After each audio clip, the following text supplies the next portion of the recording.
মঙ্গলে মনোনয়নপত্র জমা। তার আগে সোমবার প্রধানমন্ত্রী নরেন্দ্র মোদীর বর্ণাঢ্য রোড শো ঘিরে উৎসব নগরী বারাণসী। ওই কেন্দ্র থেকে তৃতীয়বার প্রার্থী নরেন্দ্র মোদী। এদিন বিহারেও প্রচার করেন তিনি। পাটনা সাহিব গুরুদ্বারায় লঙ্গরখানায় খাবার পরিবেশন করেন নরেন্দ্র মোদী।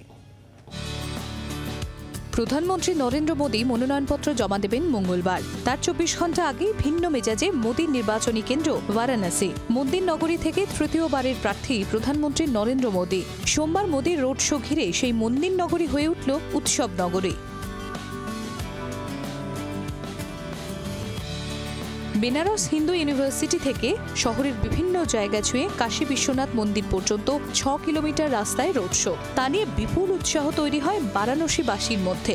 রাস্তার দুধারে ভিড় করেন মানুষজন। বহু দলীয় কর্মী সমর্থক যোগ দেন তাতে। পালিত হয় বিভিন্ন অনুষ্ঠানও। রোড শোয়ে গাড়িতে প্রধানমন্ত্রীর পাশেই ছিলেন উত্তরপ্রদেশের মুখ্যমন্ত্রী যোগী আদিত্যনাথ।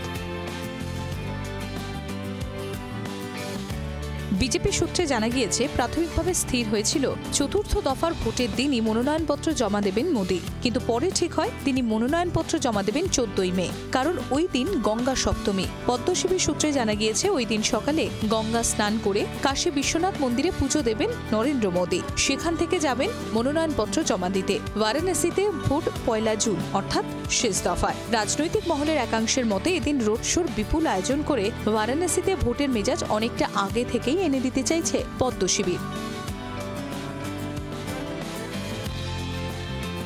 সোমবার চতুর্থ দফার ভোটের দিন বিহারে প্রচার করেন মোদী। পাশাপাশি তিনি যান পাটনা সাহিব গুরুদ্বারায়। সেখানে প্রার্থনা করেন, কথা বলেন পাটনা সাহিবের উপস্থিত শিখ ধর্মাবলম্বীদের সঙ্গে।